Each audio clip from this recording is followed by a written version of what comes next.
సినిమాల్లోనే కాదు రాజకీయాల్లో కూడా సరికొత్త ట్రెండ్ని సెట్ చేశారు డిప్యూటీ సీఎం పవన్ కళ్యాణ్.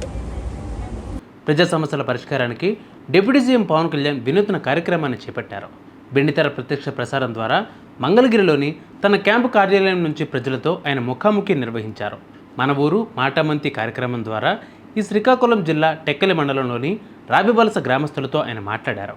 ఈ సందర్భంగా స్థానికంగా ఉండే సినిమా థియేటర్లో ప్రత్యేక ఏర్పాట్లు చేశారు. పవన్ కళ్యాణ్ మాటలు వినడమే కాకుండా పలువురు తమ సమస్యలను ఆయన దృష్టికి తీసుకువచ్చారు. అలాగే వారి సమస్యలను ఆన్లైన్ ద్వారా అడిగి తెలుసుకున్నారు.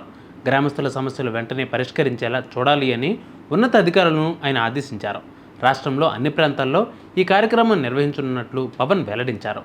అభిమానుల తాకిడి, భద్రత కారణాల వల్ల ప్రజలతో నేరుగా కలవలేకపోతున్నానని అంటూ ఈ క్రమంలో వీడియో కాన్ఫరెన్స్ ద్వారా ప్రజలతో నేరుగా మాట్లాడాలని నిర్ణయించుకున్నారు పవన్ కళ్యాణ్. ఈ కార్యక్రమం కోసం రాబివలస గ్రామానికి చెందిన 290 మందిని హాజరయ్యారు.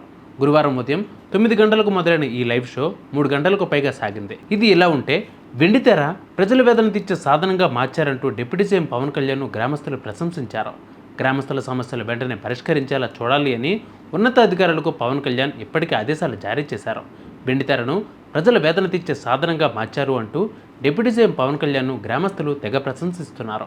రాష్ట్రంలోని ఎక్కడ ఎప్పుడు ఎవరికి సమస్య ఎదురైనా చంద్రబాబు సారథ్యంలోని కూటమి ప్రభుత్వం వెంటనే స్పందిస్తుంది అని అన్నారు.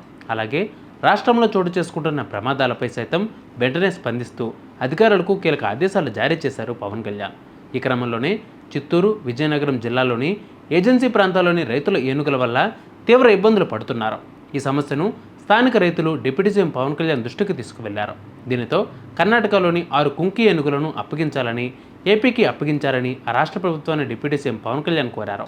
అందులో భాగంగా కర్ణాటక ప్రభుత్వంతో ఏపీ ప్రభుత్వం కుంకి ఏనుగులపై ఒప్పందం చేసుకుంది. దీనితో బుధవారం 4 కుంకి ఏనుగులను డిప్యూటీ సీఎం పవన్ కళ్యాణ్కు బెంగళూరు ప్రభుత్వం అప్పగించిన విషయం తెలిసిందే. మొదటగా 4 ఏనుగులకు మాత్రమే చేసుకున్న ఒప్పందాన్ని పవన్ కళ్యాణ్ అభ్యర్థన మేరకు 6 ఏనుగులకు మార్చారు.